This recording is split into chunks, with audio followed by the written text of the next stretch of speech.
우리 세계복음한 복음 가득한 교회 성도들 주의 이름으로 환영합니다. 제가 여러분의 담임 목사인 것에 대해서 무한한 영광으로 생각하고 있습니다. 이게 진심이 안 느껴지는 모양인데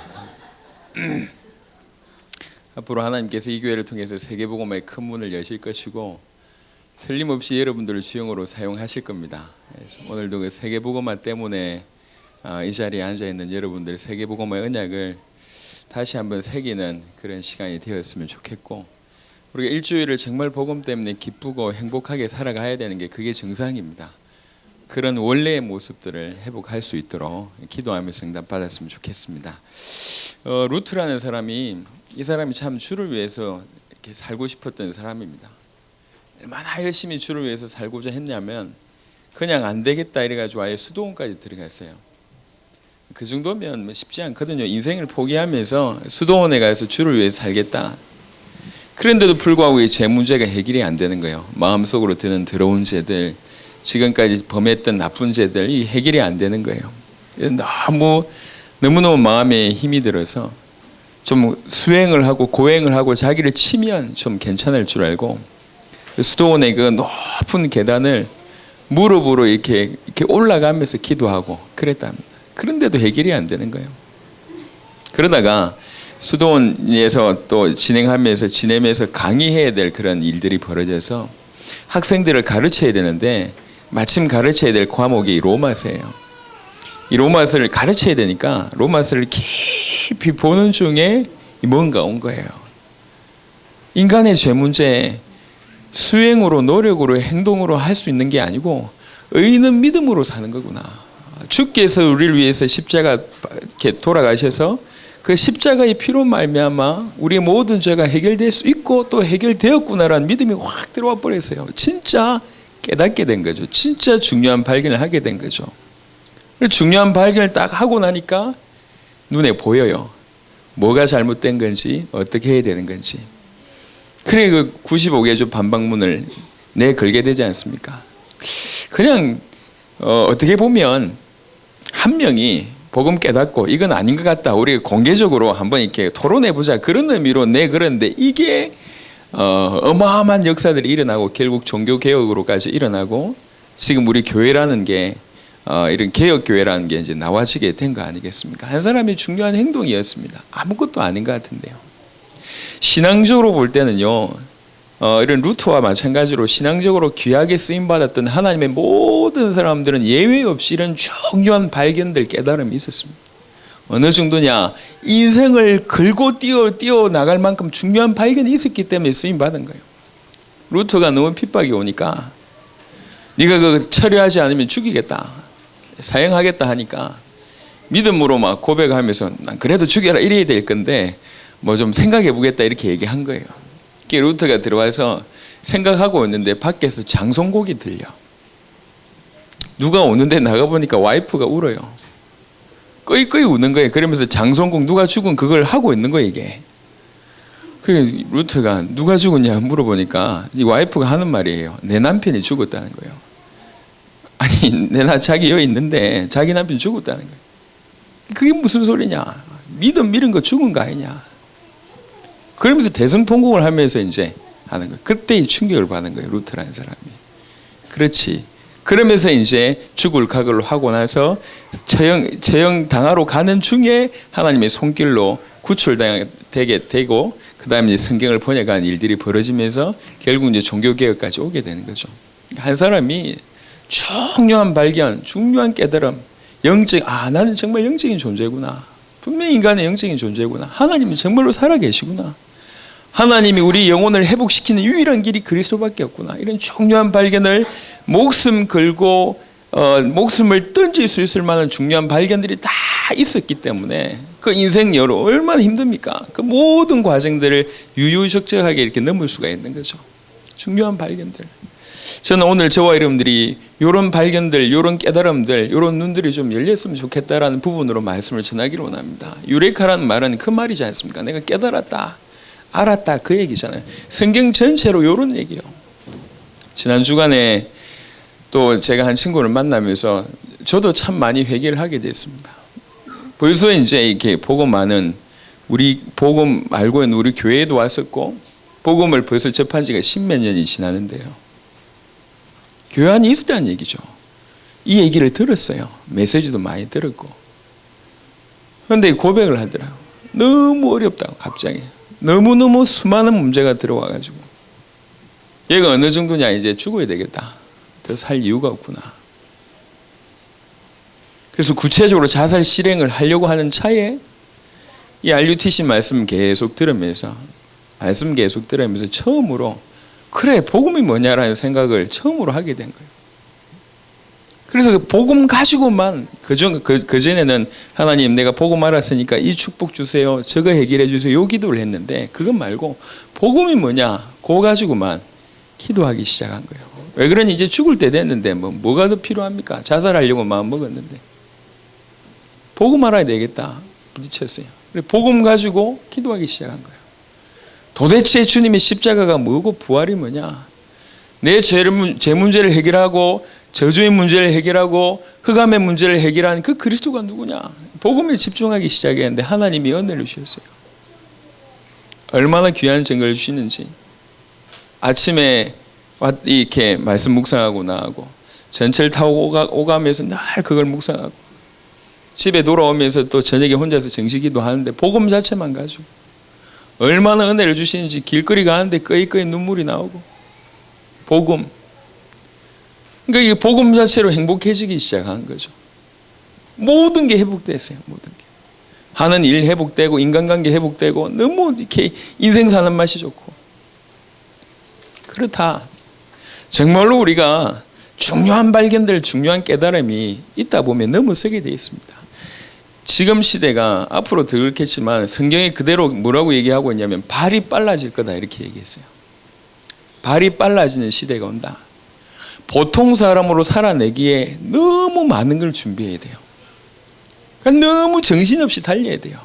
그러다 보니까 정말 중요한 생각들, 깨달음들을 할 수 있는 시간이 거의 없어요.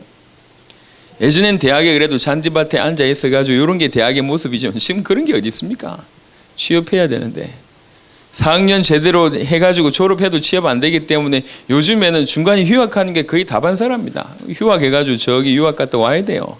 경쟁력 있게 살려면. 그나마 가정 꾸려가지고 집안채 얻어가지고 제대로 살려면 너무 정신없이 살아야 된단 말이지. 앞으로 더 그럴 거다는 얘기야. 앞으로 더. 발이 빨라지는 시대가 올 것이다. 정말 중요한 것을 한 번도 생각하지 못할 만큼 정신이 없는 거예요. 성경에는 계속 얘기합니다. 중요한 발견들, 중요한 깨달음들, 인생 전체를 두고 중요한 깨달음들, 이런 발견들이 눈이 열려졌을 때 창세기 22장 1절에서 19절에 보면 아브라함에게 전무후무한 명령을 내립니다. 아들을 제물로 드리라. 이거는요 있을 수 없는 일 아닙니까? 어째 그런 일이 있습니까? 그런데 아들을 제물로 드리라 그 얘기를 한참 믿음으로 많은 부분들을 겪게 하시고 하나님을 딱 신뢰할 만한 때 마지막으로 얘기합니다. 아들을 제물 드리라. 그 말을 아브라함이 믿었어요. 하나님이 우리 아들을 죽이지 않을 것이다. 혹시 죽인다는 데를 살리실 것이다. 믿었어요. 히브리서에 보니까. 그리고 두말 없이 아들을 데려가서 3일 길을 가서 묶어놓고 바로 죽이려고 하잖아요. 그때 하나님의 음성이 들리고 아들 대신에 수풀에 걸려있는 순양을 발견하게 됩니다. 많은 메시지가 그 속에 포함되어 있습니다. 우리 아들을 위해서 순양이 준비됐구나. 영적인 의미로서 복음이라고 해석할 수 있겠죠. 또 순양을 준비하신 하나님의 마음, 많은 것들이 깨닫게 되죠. 그 이후에는 아브라함에게는 테스트라는 건 없습니다. 너무 섣버렸어요. 창세기 12장 처음 부르셨던 그 축복이 아브라함에게 그대로 임해버립니다. 중요한 것을 보게 되죠. 창세기 32장에 보니까 여러분 잘 아는 이 야곱입니다. 많은 어려움을 겪게 됩니다. 이제 형 에서한테 죽을 수밖에 없는 상황에 야복 강가에 하나님의 사자하고 씨름하게 되죠. 하나님과 싸우게 됩니다. 씨름하게 됩니다. 놓지 않자 하나님이 얘기하죠. 너는 이제 야곱이 아니다. 너는 지금부터 이스라엘이다. 그 이스라엘이란 말을 알아들었어요. 중요한 깨달음이죠. 이스라엘이란 하나님이 나와 함께 하시고 하나님이 나에게 응답하실 수밖에 없는 그런 존재구나. 하나님과 싸워 이겼다는 얘기는 진짜 치고받고 이겼다는 얘기가 아닙니다. 아들이 아버지를 이기는 그와 같은 거죠. 이렇게 연결되어 있구나. 아들의 말, 우리 딸의 말을 아버지가 무조건 들을 수밖에 없도록 내가 그런 신분이구나, 이걸 알아들었다는 얘기예요. 그 인생이 달라질 수밖에 없을 거 아닙니까? 창세기 39장에 언약 붙잡은 요셉에게 하나님이 늘 함께 하시는 거예요. 하나님이 함께 하시니까 노예도 괜찮고 함께 하시니까 감옥도 괜찮다는 걸 눈을 뜬 겁니다. 발견한 거죠. 출애굽기 3장에 하나님 모세를 부르십니다. 이게 숯불에 불이 붙었는데 타지 않아요. 하나님을 발견하게 됩니다. 하나님의 음성을 듣게 되고 하나님의 소원을 알게 됩니다. 전 민족을 건져내라. 소원을 알게 됩니다. 근데 네가 가라고 얘기하니까 뭐 제가 가서 뭐라고 얘기합니까? 누가 보냈다고 얘기합니까? 라고 얘기할 때 하나님이 당신의 이름을 얘기합니다. 나는 스스로 있는 자다. 그분이 너를 보냈다고 얘기해라. 그럼 될 것이다. 깨닫는 거죠. 여호와의 이름. 중요한 거. 여호수아 1장에 드디어 여러분 잘 아는 내용입니다. 저는 이거 읽을 때마다 참 마음에 많은 게 부딪혀요. 광야길 40년을 모세가요 끌고 왔는데 그 모세는요 40년 동안 끌고 오면서 얼마나 기적의 주인공입니다. 만나와 메추라기 사건부터 시작해서 모세가 일으킨 기적이 한두 가지입니까? 홍해 갈랐지. 아니 손 들면 아말렉과 전투에서 이기지, 손 내리면 지지, 이런 거 기억. 얼마나 많은 기적을 보입니까? 하나님을 늘 보고 40일 기도를 몇 번씩 하고 내려오면 후광이 비치고 기적의 주인공입니다. 이 기적의 주인공이 갑자기 하나님의 불림을 받게 됩니다. 40년 광야길은 그냥 걸어오면 돼요. 하지만 지금 가나안에 와버렸어요. 이제 가나안을 점령을 해야 된다니까. 7족속 31명의 왕을 정복을 해야 됩니다. 한 번도 군사훈련을 해본 적이 없는 40년 광야길 걸어온 이 오합지졸의 백성들 200만 명을 데리고 들어가야 돼요. 들어가서 싸워서 이겨야 된다니까요. 이럴 때 더 필요한 게 기적의 주인공인데 데려가 버렸어요. 정상적으로 얘기한다면, 인간적으로 얘기한다면 이스라엘 백성들 사이에 소리가 있을 수밖에 없어요.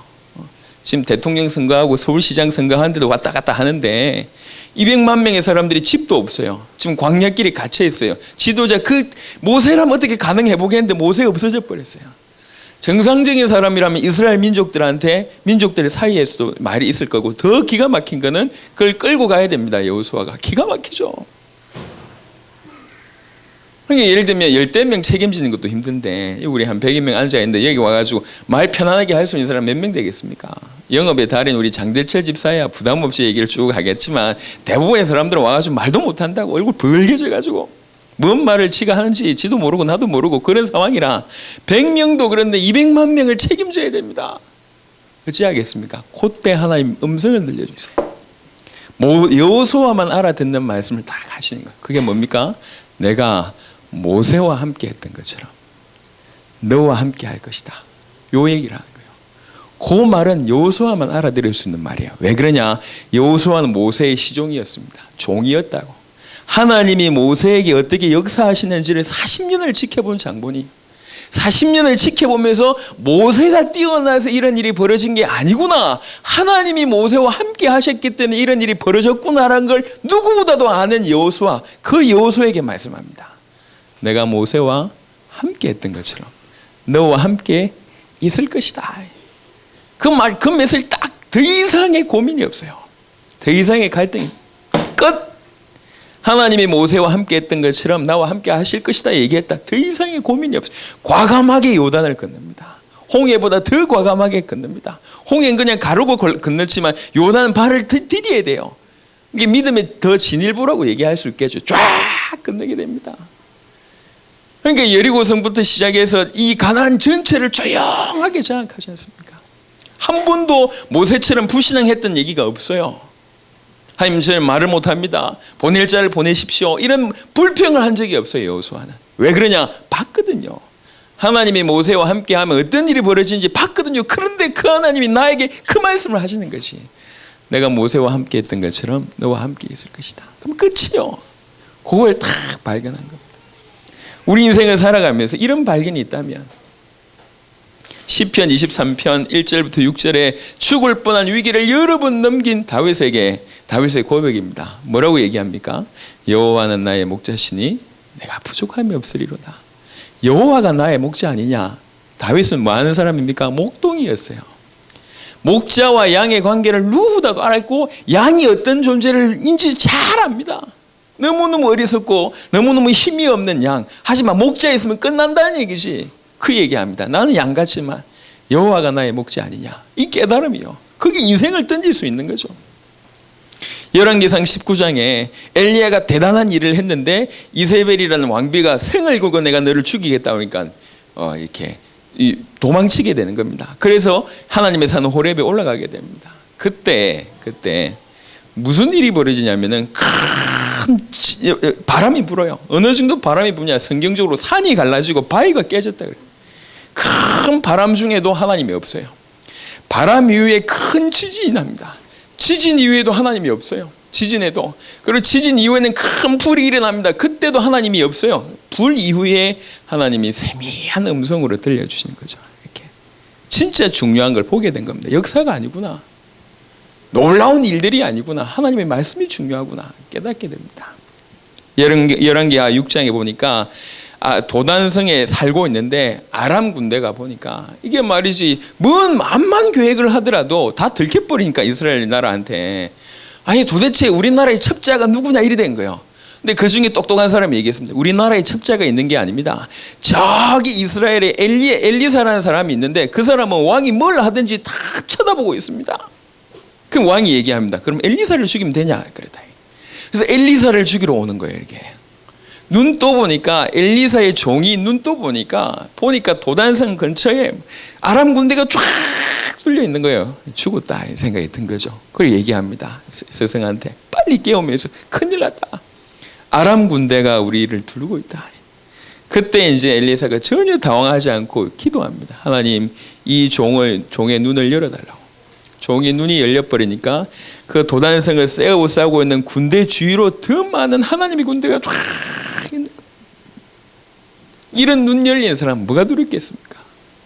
이런 눈 열린 사람 인생을 걸 수 있지 않습니까? 중요한 발견들. 하나님이 나를 보호하시는구나. 욥기 42편 1절 6절에 보니까 욥이 많은 어려움을 겪고 고백하는 내용입니다. 이전엔 내가 여호와를 귀로 들었으나 지금은 내가 눈으로 주를 봅니다. 이렇게 얘기합니다. 진짜 하나님을 제대로 발견하는 거죠. 쓰임 받았던 사람들, 하나님이 쓰시고자 하는 모든 사람들에게 먼저 인생을 담보로 하고 인생 전체를 걸만한 뭔가를 보여주신 거죠. 그런 발견들, 깨달음이 먼저 필요하다는 얘기죠. 이게 있어야지 움직여냅니다. 그냥 적당하게 취미생활 아니면 종교생활 적당하게 우리가 참고된 메시지 가지고 우리 인생이 안 움직인다니까. 이사야 40장에 기가 막힌 말씀을 합니다. 이사야야 잘 가서 외쳐라. 뭐라고 외칩니까? 육체는 풀이라고 외쳐라. 그리고 그 아름다움은 꽃이라고 외쳐라. 그래서 뭐 어떻게 하란 말입니까? 이렇게 얘기합니다. 풀은 마르고 꽃은 시드나 우리 하나님의 말씀은 영영이 서리라고 해라 얘기합니다. 하나님이 이사야에게 얘기합니다. 요 이사야가 그걸 외치게 되죠. 이 이사야 마음에 담은 거예요. 그렇지 인생은 풀이지 않냐. 잠시 있다가 시들어지는 풀이지 않냐. 거기에 좋은 아름다움이 있어도 그게 결국 꽃이지 않냐. 풀 마르고 꽃 시들 때 오지 않냐. 하지만 하나님의 말씀은 영영이 있습니다. 뭘 붙잡아야 되겠냐. 다 예레미야 33장에 보니까 예레미야에게 얘기합니다. 너는 내게 부르짖으라. 내가 너에게 응답하겠고 네가 알지 못하는 크고 비밀한 일을 이룰 것이다. 그러면서 그 비밀한 일들의 내용을 쭉 얘기합니다. 이런 얘기를 하기 전에 33장 2절에 보니까 당신이 누군지를 얘기합니다.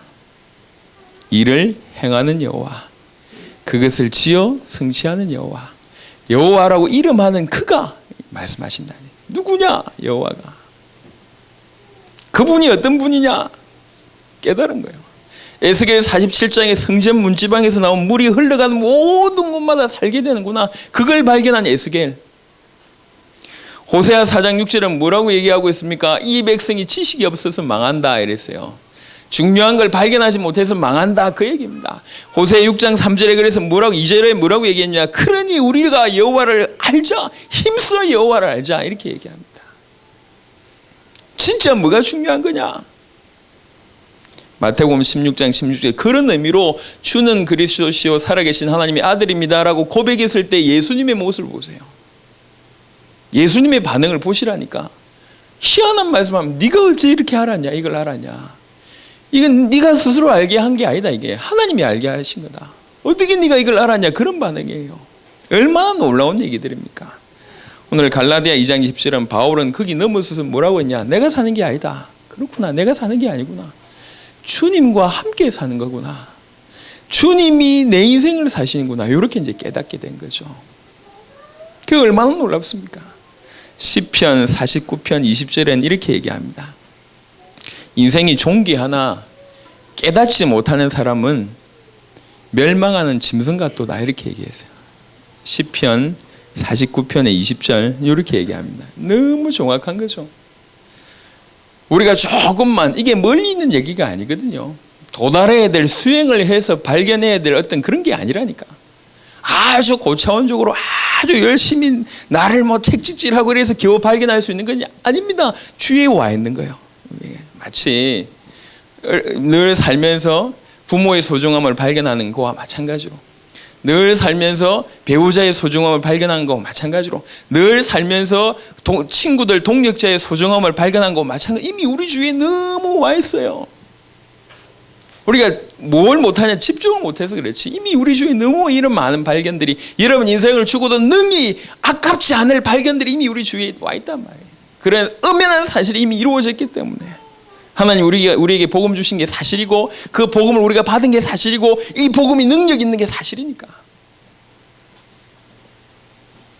그래서 오늘 저와 여러분들은 이 발견 중에 최고의 발견, 복음 속으로라는 얘기를 좀 하기로 합니다. 하나님이 우리를 인도하십니다. 그 인도의 종착점이 어디입니까? 인도의 종착점은, 성령 인도의 종착점은 천국이기도 합니다. 하지만 이 땅에서는요, 어디로 우리를 하나님 인도하고 계실까요? 우리를 지금 연단하고 계십니다. 연단하셔서 우리를 어디로 끌고 가기를 원하십니까? 하나님은 성경에 얘기합니다. 모든 축복을 그리스도 안에 담아두셨다고 얘기했어요.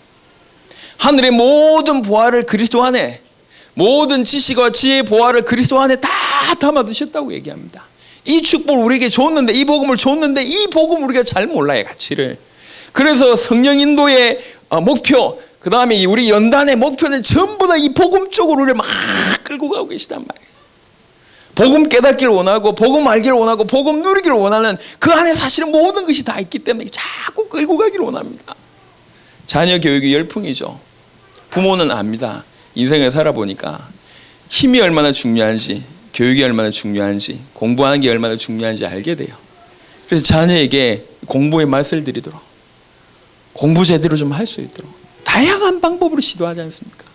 이래 보기도 하고 저래 보기도 하고, 이 선생을 붙여보기도 하고, 이런 시스템에 넣어보기도 하고. 왜 그러냐? 공부가 너무 중요한 거야. 인생 살아보니까. 우리 자녀들이 어릴 때 그 가치를 압니까? 미래를 내다보고 공부합니까? 몰라요. 그러니까 이 부모들이 이쪽으로 저쪽으로 막 얼고 달리면서 공부할 수 있도록. 누구나 그렇잖아요. 누구나 그렇잖아요. 교육을 하는 입장이라면, 지도하는 입장이라면 그런 거거든요. 저는 반대로 비슷한 예로 우리 복음 가득한 교회 식구들이 정말 세계복음화의 주역이 되기를 정말 원합니다. 이분들 한 분 한 분을 그럴 수밖에 없도록 계속 해야 되는데, 아직까지는 제가 믿음이 부족해서인지 많은 불신앙이 지금 조금 들고 있어요. 불신앙이라고 해주세요. 우리 이제 익숙한 저하고 아주 오랫동안 10몇 년 동안 같이 인도받았던 우리 주로 뒤쪽에 포진되어 있는 몇몇 우리 중직자들 너무 익숙해 제가. 그래가지고 웬만하면 안 움직여요. 왜 그러냐? 몇 개월 버텨보면 또 딴 말 할 줄 알고 안 움직여요. 보니까 당대 세계보아 암만 고래고래 과음 질러도. 우리 목사님 원래 우리 김영민 집사가 저한테 지어준 별명이 있어요. 프로그램 조라고. 워낙 프로그램을 잘 만들고 한다면서 이렇게 별명을 지켜줘. 뭐 별명인지 모르겠지만 여하튼 그래요. 어떻게 제 양반들을 좀, 어떻게 우리 많은 지금도 여전히 꾸벅꾸벅 졸고 있는 몇몇 이 친구들을 어떻게 좀 인도를 할까? 어떻게? 정신 번쩍 들죠 지금. 여하튼 그렇게 해서 어떻게든 좀 세계보고 막 복음의 주역으로 막. 여러분들이 만약 제 입장이라면 똑같을 겁니다. 자, 그러면 하나님은요? 하나님은 우리를 어디로 인도하고 계십니까? 답이 너무 뻔해요. 모든 것을 복음 속에 그리스도 안에 다 담아두셨어요. 근데 이미 받아놓고 우리는 이 가치를 몰라요. 딴 데 집중하고 있어요. 그래서 때로는 어떤 사람은 질병을 줘서 깨닫게 하고, 어떤 사람은 기막힌 사건을 통해서 이걸 깨닫게 하고, 어떤 사람은 어려움을 줘서 깨닫기도 하고, 어떤 사람은 기도하게 해서 깨닫게 하고, 어떤 사람은 답답하게 해서 깨닫기도 하고, 어떤 사람은 전혀 문제가 없었는데 갑자기 큰 사건을 통해서 깨닫기도 하고. 이게 성경 얘기입니다. 아브라함에게 갑자기 아들을 바치랍니다. 이런 기가 막힌 일이. 근데 아들 입장, 이삭 입장에서 생각해 봅시다.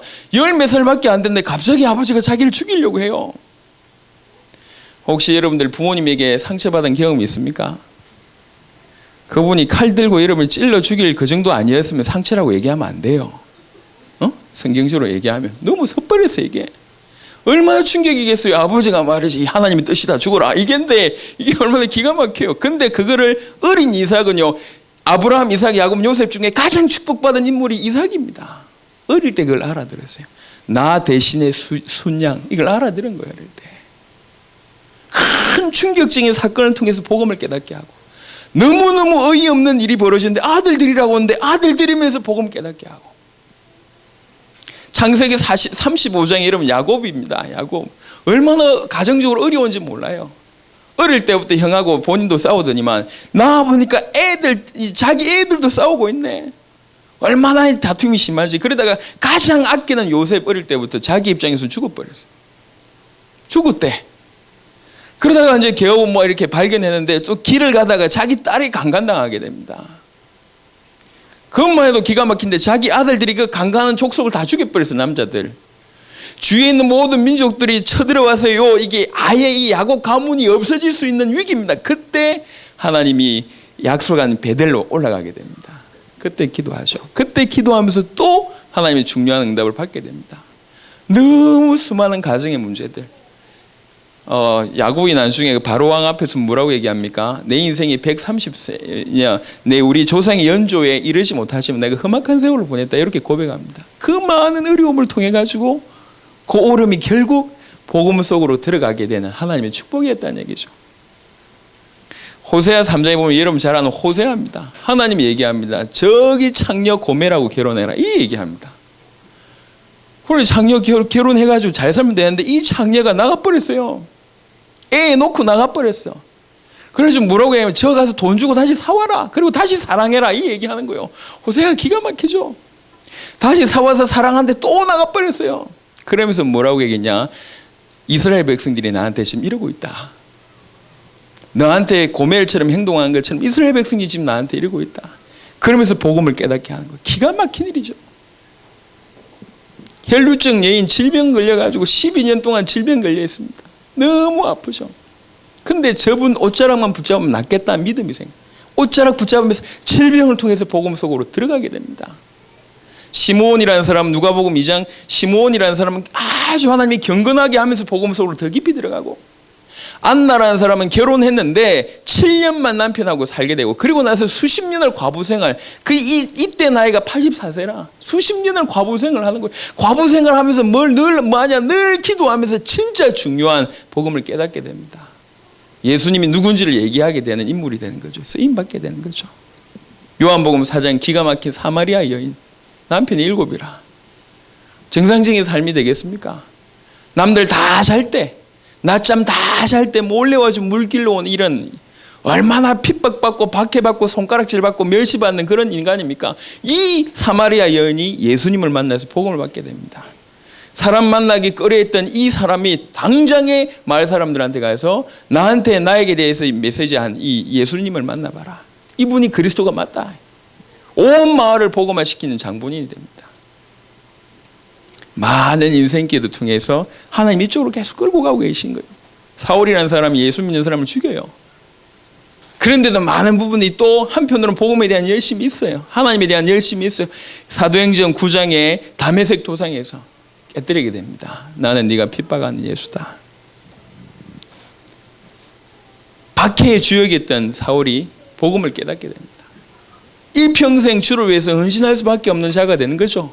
주를 핍박했던 장본인이었기 때문에 그런 식으로 돌려가면서 또 복음을 깨닫게 하십니다. 고넬료라는 사람은 이방인인데 하나님을 사모하는 마음이 있는 거예요. 어떻게 그런 마음을 주신 건지. 혹시 여러분들 중에도 그런 사람 있지 않습니까? 교회 안에 발을 아직 들여놓지 않았는데도 이상하게 하나님이 좋고 교회 가고 싶고, 인생의 많은 여정들을 사용하셔서 하나님이 계속 우리를 인도하고 있는 방향이 이 방향이에요. 복음을 제대로 알고 복음을 정말로 깨닫기를 원해서 우리를 그쪽으로 끌고 가고 계십니다. 그게 하나님의 우리를 인도하심의 목표입니다. 중간 과정에 투덜거리지 마시고 모든 것을 주장하고 계신 하나님의 손에 여러분 인생을 맡기시면서 목표를 알고 끝을 알고 걸어간다면 방황할 시간을 줄일 수가 있겠죠. 어려움이 왔을 때 결국 이걸 통해서 복음 알기를 원하시는구나. 복음 속으로 들어간 여러분, 지혜 있는 여러분 되시기를 예수 이름으로 축원합니다. 그래서 하나님은 복음으로 우리를 끌고 가시기 때문에 더 중요한 우리가 복음 자체에 집중하고 누리기를 원하십니다. 이게 하나님이 원하시는 거다. 이사야 53장 5절에 보니까 뭐라고 얘기했냐. 그가 찔림은 우리의 허물 때문이요 그가 상함은 우리의 죄악 때문이라. 그가 징계를 받음으로 우리는 평안을 누리고 그가 채찍에 맞음으로 우리는 나음을 받았도다 라고 얘기합니다. 무슨 말입니까? 주께서 우리의 죄와 허물을 끝냈다는 얘기지. 어떻게 해요? 그분이 찔림과 그분이 상함으로 말미암아 죄와 허물 끝났다 그 얘기입니다. 그가 징계를 받고 그가 채찍에 맞음으로 우리가 평화를 누리고 나음을 이미 얻어버렸다. 요게 복음입니다. 주님이 십자가상에서 죄와 허물을 완전히 끝내놓은데 그분이 징계를 받고 그분이 채찍에 맞고 그분이 찔림과 상함으로 모든 걸 끝냈다. 요게 복음이요. 요거 누리는 거예요. 여러분 그냥 대충 안다라고 생각하지 마십시오. 딱 써야 됩니다. 토레이라는 목사님한테 젊은 이 여집사님이 한번 찾아왔어요. 여집사님 얘기하는 거예요. 목사님 참 저는 집회 때마다 안 빠지고 참여하고 늘 기도하고 하는데 왜 이리 나한테는 하나님의 은혜가 없는지 하나님 살아계심이 잘 안 믿기고 그렇다면서 어떻게 하면 좋겠냐. 유명한 일합니다. 토레이 목사님이 그렇게 얘기했어요. 지금부터 딱 일주일 동안에 아무것도 기도하지 마라. 하나만 기도해라. 하나님께 하나님 내가 누굽니까? 기도해라. 내가 누구입니까? 기도해라. 정말로 생을 걸고 기도해봐라. 이 양반이 말을 알아들었어요. 늘 기도한 거예요. 매일 밤마다 틈날 때마다 하나님 내가 누구죠? 내 모습을 보여주십시오. 양심적으로 질문하다 보니까 진짜 양심적으로 질문하다 보니까 이 죄와 허물 뿐이요. 더럽고 추한 모습 뿐이 없는 거지. 지내간 인생을 보니까. 자기가 생각해도 자기는 죽일 놈이래. 자기가 생각해도 자기는 지옥 가겠더래. 완전 울상이 돼가지고 왔어요. 목사님 한 주간 동안 기도했는데 정말로 저는 죄인입니다. 그래 또 얘기했어요. 오케이. 이번 한 주간 정말 생을 갈고 기도할 게 있다. 그게 뭐냐. 주님 십자가를 보여달라고 기도해봐라. 정말로 십자가를 묵상해봐라. 한 주간 기도하는데 완전히 복음이라는 부분이 깨달아진 거. 그렇구나. 끝났구나. 주님이 십자가상에서 모두 끝냈구나. 그분이 징계를 받고 그분이 채찍에 맞고 그분이 찔림을 당하고 그분이 상함으로 말미암아 완전히 죄와 허물 끝났구나. 그래서 우리는 지금 평화와 나음 완전 치유 속에 있을 수밖에 없구나. 깨달아진 거예요. 그래서 자꾸 여러분들이 너무 예전에 창세기 3장에 있을 때 그 마음 상태를 계속 가지고 있으면 안 된다니까. 빨리 생각을 바꾸셔야 돼요. 윌리엄 제임스라는 사람이 있습니다. 아주 뛰어난 심리학자인데 이분이 21세기의 중요한 인간 심리를 하나 발견했어요. 에밀리라는 여자애가 왔는데 상담하러 왔는데 이 에밀리라는 여자가 딱 보니까 생긴 건 좀 이렇게 그렇게 못나지 않았는데 꾸미는 것도 전혀 안 꾸미고 머리도 이상하고 표정도 너무 어둡고 손을 잡았는데도 이 손도 차갑고 그래요. 그러면서 하는 말이 사람들이 아무도 자기한테 관심도 안 가져주고 자기는 사는 게 슬프고 그렇다면서 사랑 데이트 한번 못 해보고 자기 인생은 우중충하다고 이런 거예요. 그래서 이제 이분이 세 가지를 제안했어요. 내일 백화점에 가서 옷을 골라라. 옷을 사라. 그런데 네가 고르지 마라. 그 백화점 그 종업원이 골라준 옷을 입어라. 그리고 두 번째 미용실에 가라. 네가 머리 해달라고 하지 마라. 그 사람이 해주도록 해라. 그렇게 하고 나서 저녁에 파티를 와라. 파티 와서 파티 참여하는 게 아니라 나를 도와서 파티가 잘 될 수 있도록 자기 혼자 있는 사람한테 가서 말상대 해주고 대화가 끊긴 데는 가가지고 대화를 연결시켜주고 그 다음에 교수님하고 연결시켜 줄 거고 아니면 서빙 같은 거 하면서 하여튼 파티가 잘 돌아갈 수 있도록 한번 해봐라. 근데 이 친구가 그런다고 되겠습니까? 한번 해보자. 그래서 진짜로 그 다음날 백화점에 가서 지 생각하고 전혀 상관없는 옷을 입고 그 다음에 지하고 전혀 지금까지 하지 않았던 머리를 하고 온 거예요. 그러면서 이제 열심히 파티를 섬겼어요. 파티가 끝날 무렵 그렇게 우중충한 그런 스타일이었는데 이 친구 눈빛이 빛나기 시작했어요. 한 번도 데이트를 해본 적이 없는 이 에밀리한테 그날 저녁에 대시하는 사람만 몇 명이 되는 거예요. 집에 바래다 주겠다면서. 이 에밀리가 너무 좋아진 거죠. 요때 이 윌리엄 제임스라는 사람이 중요한 걸 발견하게 됩니다. 그래서 인간은 슬퍼서 우는 게 아니라 울어서 슬퍼지는 존재다. 이렇게 이제 정리를 한 거예요. 이게 고도의 인간 심리 중에 하나다. 그래서 그 말은 무슨 말이냐? 마음 상태에 따라서 이렇게 달린다 그 얘기입니다. 성공하는 사람들은 대부분 성공하려고 하는 마음 자세뿐만 아니라 실제로 성공하는 삶을 산다. 나는 성공자다. 그런 마음으로 산대요. 그러니까 성공한대요. 이렇게 중요한 인간 심리 중에 하나다 이렇게 얘기를 해요. 우리가 너무 창세기 3장에 익숙하다 보니까 나는 죄인이다 이게 너무 익숙해요. 나는 못한다. 나는 부족하다. 너무 익숙해요. 그 익숙한 걸 변화시킬 생각을 안 하고 있습니다. 이미 끝이 났는데. 왜 그러냐? 집중을 한 적이 없거든. 복음에 집중. 주님이 십자가상에서 내 모든 죄를 끝냈다라는 이거 가지고 여러분 혹시 일주일이라도 기도해 본 적이 있습니까? 집중이 없어요. 영원한 해방을 받을 것인데 그냥 안다고 생각하는 거죠. 갈라디아 2장 27 오늘 내용입니다. 내 안에 나는 지금 이제 내가 사는 것이 아니다. 내 안에 그리스도께서 사신다. 나는 왜 사냐? 하나님의 아들을 믿는 믿음 안에서 산다. 이렇게 얘기합니다. 얼마나 놀라운 말입니까? 내 안에 그리스도께서 사신다. 저 3세기 4세기에 패트릭이라는 사람이 살았는데요. 15살 때 뭘 깨달았냐면 이 본문을 읽고 이 성경을 보고 패트릭이라는 사람이 이렇게 깨달은 거예요. 야, 저 15살 때 이렇게 깨달음이 있구나 싶어서 뭐라고 깨달냐? 뭐냐? 그러면 내가 영원히 주님과 하나가 됐단 말이냐? 그렇게 깨달은 거예요. 15살짜리가. 주님이 그리스도께서 내 안에 사신다. 이 땅에만 살다가 헤어지는 게 아니고 영원한 천국까지 가는 건 그러면 내가 영원히 주님과 하나가 됐단 말이냐? 이렇게 깨달은 거예요. 그러니까 그때부터 넘치는 성령 충만이 오기 시작한 거죠. 내 행위와 상관없이 내가 주님과 영원히 하나가 돼버렸구나. 일기장에 뭐라고 쓰냐? 그리스도가 내 안에, 그리스도가 내 옆에, 그리스도가 내 뒤에, 그리스도가 내 주위에, 그리스도가 나와 함께, 그리스도가 나의 생명, 그리스도만을 위하여. 이 깨달음을 가지고 이 일기를 쓰고 살기 시작한 거예요. 고향 아일랜드를 돌아갔는데 야만인처럼 살아요. 대부분. 그게 교회를 세우고 이 그리스도의 비밀을 말하기 시작하는.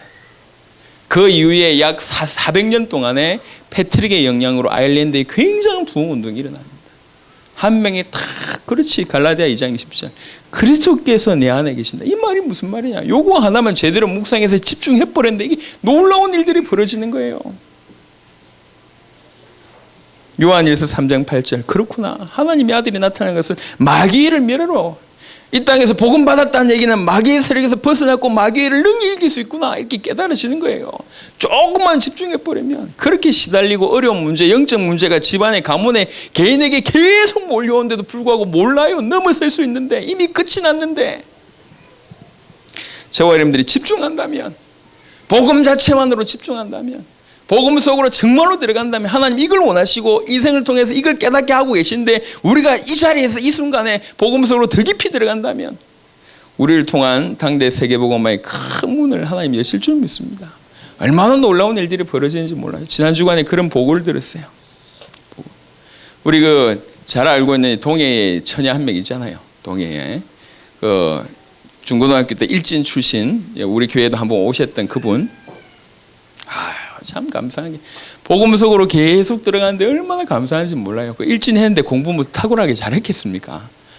그죠? 많이 무너져 있는데 얘가 복음 속으로 계속 회복하더니 이제 드디어 취업을 하게 된 거예요.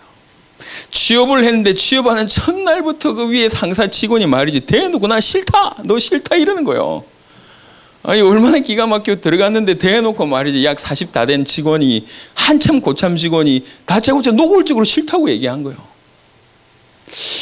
왜 그런가? 근데 이 친구가 그리고 나서 계속 복음 때문에 난 복음 때문에 여기 왔다. 복음 계속 전하니까 복음 전할 때나 혼자 정식 기도하면서 찬양할 때 어김없이 나타나가지고 고함을 지르는 거야. 이 양반이.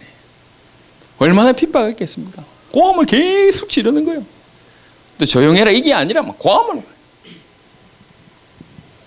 5월 달에 들어갔는데 드디어 엊그제 이분의 정체를 알게 됐어요. 집안 가문 내내로 남자들은 다 자살하고, 이분도 지금 남편과 이혼 상태고, 불면증에 시달리면서 기에 이명이 들리고, 계속 기에 소리 들리고, 더 나아가서 음식만 먹으면 체하는 거예요. 신병. 음식만 먹으면 신병 걸린 거예요. 희한하죠? 그럼 완전히 시달리고 있는 거예요. 그런데 찬양하지, 복음 전하지 미치는 거예요. 이게. 그러다가 드디어 그 얼마나 앙숙이었겠어요. 그런데 계속 이 친구가 기도한 거예요. 그러고 나서 메시지를 전한 겁니다. 당신에게 와 있는 문제가 뭔지를 전한 거죠. 그분이 드디어 예수님을 구주로 영접했습니다. 그게 금요일 날 있었어요. 그 보고를 듣는데 얼마나 감사하다. 완전히 핍박이 있는데 내가 뭐 때문에 왔냐? 오직 복음으로. 요즘에 슈퍼스타 K3가 굉장히 감동을 주고 있습니다. 울랄라 세션이라고 아시는 분들은 아실 겁니다. 지금 이 말을 했는데도 모른다. 회개하시기를 바라고. 거기에 지금 뭐 연속 3주 다 탁월하게 1등 하잖아요. 야, 저는요, 그거 보려고 볼 때마다 찌릿찌릿해요. 참 잘하는구나. 얼마나 노래를 잘하는지. 근데 그 리더 되는 친구가 암말기예요. 말기 중에도 사기라. 거의 내장이 썩어 들어가고 있답니다. 그러니까 언제 죽을 줄 모르는 그런 상태예요. 언제 죽을 줄 모르는 상태인데 지금 생방송을 하고 있어요. 그 사기라니까요. 사기가 어느 정도인 줄 아시죠? 아예 병원에서도 포기한 정도라니까요. 더 이상 열 수가 없대요. 위 다 잘라내고 쓸개 다 잘라낸 상태인데 생방송을 하는 거예요. 하루를 살아도. 노래하는데 생을 거는 거예요. 우리 후배들하고 같이 노래할 수 있다는 게 너무 행복한 거예요. 그래가지고 노래를 하는데요. 너무 노래를 잘해요. 근데 가슴이 찡해요. 지난 엊그제 보니까 그 독설가 이성철이 일어나서 기립박수를 쳤어요. 당신의 그 열정, 우리 심사위원이 정말로 이렇게 높이 평가한다. 너무너무 감사하다. 하는데 완전 청중을 다 사로잡아 버렸어요. 노래 하나 하겠다는 그 열정이 다 사로잡아 버렸어요. 야, 제가 TV 보면서 별로 찡한 거 별로 없는데 찡해요. 야, 목사님 말씀보다 훨씬 찡하고, 웬만한 감동적인 설교보다 훨씬 찡하고, 이야, 어째 저럴 수 있냐? 후배들하고 남은 날 얼마 안 남았을 건데, 그렇죠? 얼마든지 하고 싶은 일 많을 건데, 나는 노래하는 인생이다. 노래하다가 죽겠다. 그래가지고 노래하는 거예요. 연일 감동이라. 연일 감동. 참 멋있구나. 한 인생 전체를 들고 뛰는 거 저게 참 멋있구나. 집중 하나 한 거에 참 멋있구나. 모든 청중들을 다 사로잡아 버려요. 안 보신 분 보시기 바랍니다. 우리가 어디에 집중하느냐 다르지 않습니까? 그죠? 그게 감동이 되는 거예요. 사실 여러분들은 복음 받았다고 100% 생각하고 복음의 인생을 살지 않으면 답답할 수밖에 없는 것이 우리입니다. 진짜로. 왜 그러냐? 그거는 여러분 잘 못 살았다는 증거가 아니고 정말 하나님 나라를 택했다는 증거예요. 우리는 너무너무 큰 일을 해야 되는데 우리가 그 길을 못 가고 있기 때문에 하나님께서 마음에 안타까움을 주시는 겁니다. 그럼 죄책감이 아니에요. 하나님의 사인입니다. 내가 말이지 온전히 전도자의 인생을 살아야 되는데 못하고 있기 때문에 하나님 이렇게 마음을 움직이시는 거구나. 눌릴 필요가 없어요. 여러분의 존재 가치를 깨달으면 돼요. 내가 이런 존재인데. 이것저것 떠나가지고 우리 복음 자체로 조금만 집중하기 시작하면 하나님이 지금 당대 세계복음의 시간표가 막 이렇게 몰려오고 있어요.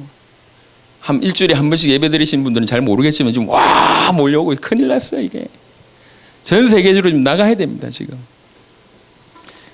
지난주에도 지금 인도와 필리핀에 지금 시간이 없어서 얘기를 잘 못하겠는데 나라를 움직일 수 있는 응답들을 받았어요. 너무 귀한 분들, 정말로 준비된 분들, 인도 전체를 장악하고 필리핀 전체에 영향을 끼칠 수 있는 분들, 아예 시스템까지 다 갖춰놨어요. 이런 분들과의 만남을 통해 가지고 우리 하고 있는 거 실시간 예배, 실시간 훈련하니까 너무 맞다는 거죠. 이게 앞으로 수많은 나라들이 연결될 거고 우리 복음 없는 수많은 사각지대의 교회를 세우고 실시간으로 예배하면서 세계복음화의 응답을 이 복각을 같이 받을 겁니다. 또 우리 같이 참여하는 모든 멤버들이 그런 응답을 받을 겁니다. 여기에 주역의 응답을 저와 여러분들이 받으셔야 되겠습니다. 어떻게 하면 되겠냐? 방향이 일정합니다. 하나님이 끌고 가시는 방향이 일정하다는 얘기지. 깨닫는데 어렵지가 않아요. 집중하는 축복 이름 가운데 있으시길 바라고, 복음 하나만으로 행복한 축복이, 행복한 응답들이 여러분 일주일 동안에 있으시기를 예수 이름으로 축원합니다. 아멘. 같이 한번 기도하겠습니다. 말씀 붙잡고, 하나님 정말로 우리 인생을 통해서 복음 알기를 원하고, 또 우리가 복음에 집중하고 누리기를 원하시는 그 하나님의 음성을 듣고 복음 속으로 깊이 들어가는 그런 남은 인생이 될 수 있도록 하나님 역사하여 주옵소서. 기도하도록 하겠습니다. 하나님, 한 주간 정말로 복음만으로 행복해지는 한 주간 되도록 역사하여 주옵시며, 복음이 우리를 살리는 그런 응답을 확인하는 한 주간 되도록 역사하여 주옵소서. 지금까지 많은 어려움을 통해서, 많은 인생의 과정을 통해서 복음으로 끌고 오셨고 앞으로 복음으로 끌고 가실 것이오니, 우리가 주님이 끌고 가신 그 목표를 보고 인도받는 지혜를 허락하여 주옵소서. 하나님이여, 오랫동안 들었던 것이 이제 정말로 눈으로 보여질 만큼 그런 귀중한 깨달음과 발견들이 한 주간 있도록 축복하여 주옵소서. 그래서 당대 세계복음하는 교회, 당대 세계복음하는 귀한 성도, 당대 세계복음하는 자들로 하나님 앞에 서기에 부족함이 없도록 축복하여 주옵소서. 메시지 듣는 모든 전 세계의 우리 전도자립현교회와 동참한 모든 주의 백성들과 교회 위에 주께서 축복 위에 축복으로 복음 속으로 들어가는 축복을 허락하여 주옵소서. 감사를 드렸고 살아계신 우리 주 예수 그리스도 이름으로 기도드렸습니다. 아멘.